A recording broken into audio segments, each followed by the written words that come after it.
Alright, what's up guys? My name is Zach, and for the last week I've been driving the 2025 Lincoln Navigator Black Label. Up front is a 3.5 liter twin turbo V6, and down below is a 10-speed automatic transmission. Now I am super excited to be making this video because I've not only spent the last week driving the Navigator, but this Navigator is all new for the 2025 model year. I have reviewed several iterations of the previous generation Navigator, and I always felt that it needed a little bit of an update. So Lincoln came out swinging here in 2025, and they gave it one heck of an update. But if you'd like to submit your own vehicle and have it reviewed here on the channel, you can head on over to my website, zackpradel.com/submit. It's a quick and easy submission form. It takes under a minute to fill out, and I come out to you. And if you'd like to see all my videos weeks or sometimes months in advance, you can head on over to my Patreon for only $5 a month. But let's get back to that 3-liter twin-turbo V6 under the hood. I will put the horsepower number up on the screen. Little acceleration test. It's good. It moves the vehicle.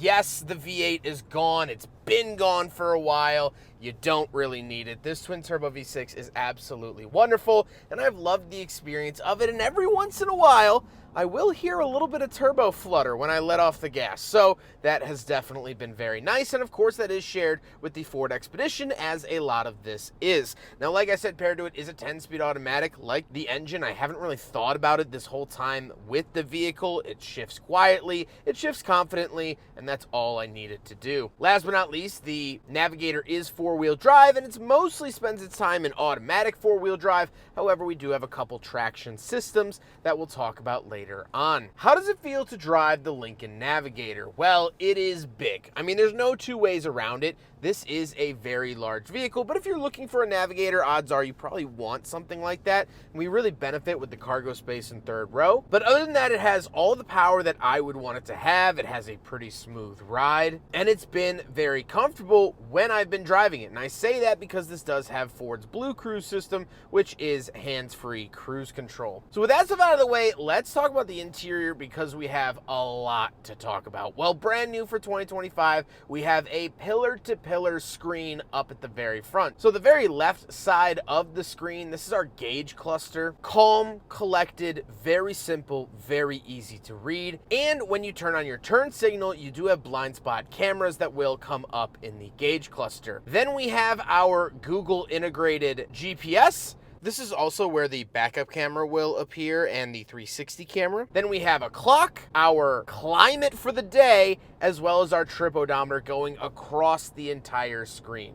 Now, this is going to be a running theme throughout the Navigator, but this is very, very cool. However, it can be very distracting at times, so something to think about. On the steering wheel, first of all, the steering wheel itself is kind of oval and small. It's a very, very little steering wheel. However, this does kind of show the fact that Ford really wants you to use that Super Cruise, and this is something you're only going to interact with maybe half of the time that you're driving the Navigator. So, kind of interesting to see that. What I don't like about the steering wheel is that it does have touch buttons on the front. So you can map these to different things. However, you have to look at the gauge cluster screen in order to see what the buttons do. I think that this is really poor design. Lexus is also moving towards the system, and I equally dislike it in that vehicle. And when it pops up on the screen what you're selecting, it will override what's on the screen. So if you have your turn signal on and you're looking at your blind spot camera, but you also want to change the track music, it just covers most of it up. Now, I know that's a very small use case, but it seems like a little bit of an oversight. Off to the left, we do have a climate control vent, as well as our tailgate release and power parking brake. And moving on to the door, we have lock and unlock and power windows. Again, in that center, we do get that big screen up at the very top, but then we get our Revel speaker and a secondary smaller screen. So this will run a lot of interesting things. It will run wireless Apple CarPlay and Android Auto. So it still has Apple CarPlay, even though it has Google integrated as well. Take notes, GM. You can do both. It's not one or the other. GM and Chevy is getting rid of Apple CarPlay in their vehicles, at least in their EVs for now, so they could have Google integrated. This does both. It is truly the best of both worlds. However, if you do want to use your Apple CarPlay, it is only on this screen down here and will not put the directions up onto the bigger screen up top. We do have really cool things like the digital scent is found in here, so you have 3 different smells you can turn on, and Lincoln, when they launched the Nautilus with this feature, gave us journalist cologne that is the same scent, which smells pretty nice. I actually wore this scent to my friend's wedding. Very cool. Another favorite of mine is the Rejuvenate. Now, I won't show the whole thing, but there are 3 different rejuvenation modes that play nice music. It tilts your chair, it puts a nice scent in the air, and it's really, really cool. I'll play a small clip here. Find a comfortable position with a straight back. Let your shoulders and hands fall naturally. And close your eyes. Your climate controls are also ran through the screen down here. I don't love this, however, they seem to function relatively well, so I'm not going to complain. And we do have a camera button down below that. And to the left of that screen, we do have the trailer brake adjustments and the Pro Trailer Assist from Ford. And then moving into the center console, we have the start-stop button along with the shifter, volume knob, gear up and down, parking assist, hazard switch, auto start-stop, and our drive mode. And then off to the left, we have the openable wireless charger. And off to the right, we have openable cup holders. We'll do a big freaking bottle test. However, sadly, it fails. When you close all this up, I do like the wood grain on the outside of these. However, they seem to have done this like sprinkle feature, and it just kind of looks like whoever detailed the vehicle left residue. But that's actually how it's supposed to come. I don't really love that feeling. Then we do have a center console, 2 USBs, and a 12-volt outlet found in there. And then we have the seats. The seats are heated, ventilated, power, memory, and massaging. You have 5 different massage functions to work through. It is wonderful. These have been really, really comfortable seats, and I've enjoyed them a lot. However, speaking of seats, we do have 2 more rows of seating. So let's go do some backseat reviews. All right, so we're in the second row of the Lincoln Navigator, and there's a lot to love back here. Now, this does have the luxury rear seat package, so I do get my own screen in front of both rear passengers. We also have a screen down here. I can adjust my seats. I can put it into chauffeur mode, so as you can see out of the corner of the screen, I can move the passenger seat forward and back. I can fold it to really give it that extra experience, and I have massage seats here in the back. I also have my climate. I have air quality, so it'll tell me the cabin air quality. I could change my ambient lighting from this little screen. All very, very nice. Let me turn my massage on to the relax recovery. Wireless charger, 2 cup holders, as well as I do have a remote for these screens back here. Very nice to see that. That could all be closed up as well. And we get our own center console, and these are actually Lincoln branded headphones for the screens as well. So very, very cool to see that. And it comes in this like nice like satin bag. Really, really enjoy that. The seat space is nice. I also do have a wall outlet down here. I have more pop-out cup holders and the sunshade operation. So I probably should have done that from the start. There we go. Now, oh, it's cooler back here already. So very, very nice to see that. Now we do have a third row. I'm not totally sure how to get back there, but I'm gonna do it. So there's a button that just pushes forward. Okay. Oh. Wow, that actually opens up. Well, oh. All right, these seats are down. Hold on a second. All right, there we go. Rising from the dead. Beautiful. All right, with the headrests up, there we go. Oh, I can actually recline these seats. That's kind of nice. There we go, put this seat back where it was. I fit back here.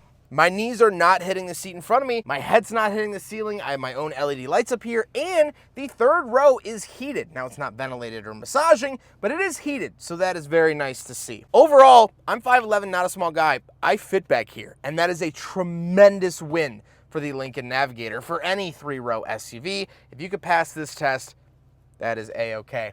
let's hop into the very back. We'll take a quick look at the trunk and cargo space with these seats up and down, and then we'll talk about the looks. All right, around the back of the Lincoln Navigator, there's a little hidden button right here, right under the L. Maybe that was on purpose. And you do have a split tailgate. So the top goes up, and then you hit this button, and the bottom folds down. So you do get a little bit of a tailgate down here as well as up here. Once we are back here, we do have plenty of space behind the second row. This is the Navigator L, meaning it is slightly longer, so you get added space as such. Over here, we have two USB-Cs, a 12-volt outlet, and a wall outlet. So all of your charging needs will be met over here. And then we have our seat controls over here, as well as our overhead lights. You can see up there these nice LED lights, which I'll talk about in a second. But push this one button, they all fold down. Now you can just do the third row left or third row right, as you can see here, but just push that middle button, one touch, and they go down. One touch, and they go right back up. Now, in this space with the third row down, I was able to fit a 50-inch flat screen TV as well as a sofa table, a table for behind my sofa, both in here with absolutely no problem. The nice flat loading floor kept it intact for the hour drive I had back home. Very, very cool to see that, and these LED lights were helpful in that. Now, you can just close this by hitting this button right here, or if you hit the upper button, it will close both automatically. Kind of looks like it's talking, which is pretty cool. Now we gotta talk about the looks, and I like the look of the new Navigator. I like the dark paint, and these are 24-inch optional wheels. I had several people ask me, why did they give you that vehicle on aftermarket wheels? And I said, no, these are a factory option. So they're very cool, and they are 24s, which is just absolutely wild. I overall really love the look of the Navigator. However, I think this thing really comes alive at night. It has some really fun, really interesting lighting signatures that liven up the vehicle quite a bit and were a showstopper anytime I got in with friends or family. I also had this over the 4th of July weekend, so I took it to see some fireworks, and this was very good for it. With all of that being said, let's get on to my final thoughts. What do I think driving the Lincoln Navigator Black Label for the last week, a nearly $130,000 SUV? Well, I've really loved it. I really enjoy the Navigator. I think they did a lot of things very well. Let's talk downsides. Obviously, 126 grand. That's a lot. The twin turbo V6, I would have liked a V8, or like the Coyote V8 just is so good and pretty reliable. The twin turbos, worry me a little bit. And the rest of this interior, there's a lot of gadgets and gizmos in here that might not work in 5 or 10 years after 150,000 miles. So that is something to consider. But a vehicle like this, you're not really looking for a forever car. You're not even really looking at your best price per option that you can get. This is a car that you buy when you're not pinching pennies, when you're not living paycheck to paycheck. This isn't a car for a single mother of 10. This isn't a car for your first big boy purchase out of college. And so, I don't concern myself with the price of Gulfstream 550s or whatever. I'm not in the private jet market, and so it doesn't concern me. Same thing goes here. I'm not in the market for one of these, so the price doesn't really bother me because it's just not the lifestyle that I currently live. Besides that, this has been an incredible automobile because it has one very interesting key factor, that there have been several times where I have forgotten that this is a car. I'm not kidding. The first time was when I was using Blue Cruise on the highway, so I was completely hands-free. I wasn't touching the steering or the pedals. I was slightly reclined, and I had my massage seat on. I, for the first time, truly felt like a passenger in my own vehicle. That was a very luxurious feeling. I felt like I had my own chauffeur. The second time is that I actually used the Rejuvenate page several times. The week that I had this has been a very hectic week in the news. Some not so good stuff has come out. And so I've been using this Navigator to relax, to take my mind off of things. And that's what this is very good at. I've been fortunate enough to stay in a couple of 5-star hotels, not under my own dime, but the dime of automakers. And one of my favorite places is the Headwinds Coastal Lodge in Oregon, Ocean City, Oregon. And the one thing I remember the most about that nice hotel, besides the service and room was great, was the smell. The smell of that hotel was blissful. Now that I have the scent in here, and it is my cologne that I've worn the last year. I've worn it to weddings and formal events. It reminds me of, those proper times in life. The smell is a very big nostalgia machine. And so that has been such a, this feels more like a pricey hotel room than a car. And that is a really special place to be. It's comfortable, it's smooth, it's relaxing, and it removes you from the rest of the world. That is this car's superpower, and that is why you pay $126,000. I hope you guys enjoyed the video. Huge thank you to Lincoln for letting me borrow their Navigator for the last week.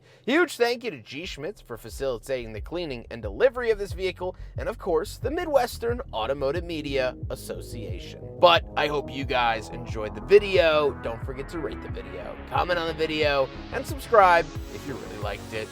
Take care, guys.